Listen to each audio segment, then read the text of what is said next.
అలా ఉంటారన్నమాట. ఎవడన్నా వాళ్ళకెళ్ళి చూసి 2 కొంటే 5 ఫ్రీ అనే వాళ్ళకెళ్ళి చూసి షాప్కి వెళ్ళి తిరిగాడంటే కస్టమర్ వస్తున్నాడు రెడీగా ఉంది, ఆ స్టాక్ ఉన్నది ముందు పెట్టి, ఏంటంట స్టాక్ ఉన్నది ముందు పెట్టి. గులాబ్ జాములు అమ్ముతారు, అయిపోయిన స్టాక్ అయిపోయి పైన పెట్టి ఉంచుతారు.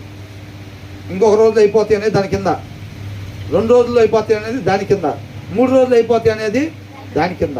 మనం ఏం చేస్తాం, ఆ గులాబ్ జామున్ ఇంకేం కావాలి మేడం అంటే ఆ గులాబ్ జామున్ 2 ఇవ్వండి అనగానే వాడు వెనక తీసి ఆ పైన ఉన్నది తీసి 2 వేసేస్తాడు. అవి మధ్యాహ్నానికి ఎక్స్పైర్ అయిపోతాయి.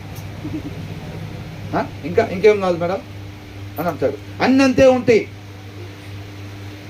నువ్వు ఆ పాల ప్యాకెట్ దగ్గరికి వెళ్ళినా పెరుగు ప్యాకెట్ దగ్గరికి వెళ్ళినా టక్కని తీసుకొని దాంట్లో వేసేది అది వాళ్ళ సాయంత్రం దాకే ఉంటుంది. నువ్వు దాని వెనకాల చూడు, నీకు ఇంకో 2 రోజుల వరకు ఉంటుంది గడువు. దాని వెనకాల చూడు, ఇంకో 3 రోజుల వరకు ఉంటుంది గడువు. అలా ఉంటాయి. ఆ ముందున్న చేయగానే ఇవాళ సాయంత్రం దాకే ఉండిద్ది అది. అవునా కాదండి?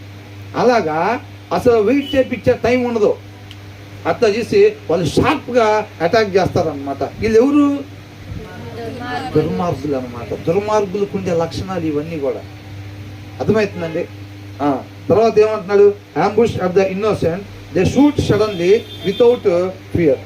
మీరు ఎక్కడైనా చూడండి, ఓ బంగారు షాప్కి వెళ్ళారు, వాళ్ళు మిమ్మల్ని గమనిస్తూనే ఉంటాడు. మెయిన్ మేనేజరు, ఫ్లోర్ ఇన్ఛార్జ్ ఇప్పుడు అంతా గమనిస్తాడు. ఒక వస్తువు చూసుకుని అంతా అయిపోయింది, ఇక డబ్బులు ఏంటి, మరి డబ్బులు కడదామా అనుకునేటప్పుడు అప్పుడు వస్తాడు టీ తీసుకున్నప్పుడు. అప్పుడు దాకా రాడు. నువ్వు అప్పుడు దాకా వెళ్ళి 40 నిమిషాలు అయింది. మీరు అన్నీ సెలెక్ట్ చేస్తాడు. ఒకటి వచ్చింది, ఇక డబ్బులు కట్టే మూమెంట్ వచ్చేసింది, వాడు అమ్మితే టీ తీసుకున్నామని చెప్తాడు.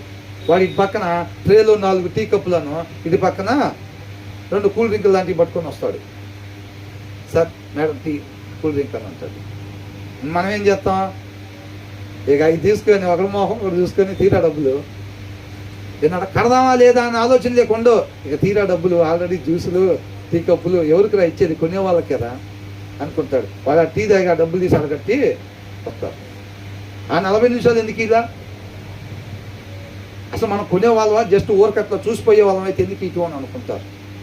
అర్థమవుతుందండి?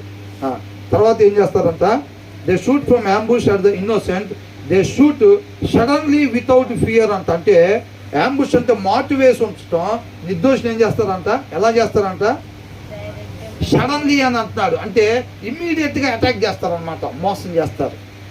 ఈ పోరాటం మొత్తం ఎలా ఉంటుందో తెలుసండి, లోకస్తులకి వాక్యానుసారం ఉండే వాళ్ళకే ఉండిద్ది పోరాటం ఎప్పుడైనా. ఈ లోకస్తులు ఏం చేస్తారంటే, ఈ లోకస్తుడు ఇంకొక లోకస్తుని మోసం చేయలేడు తొందరగా.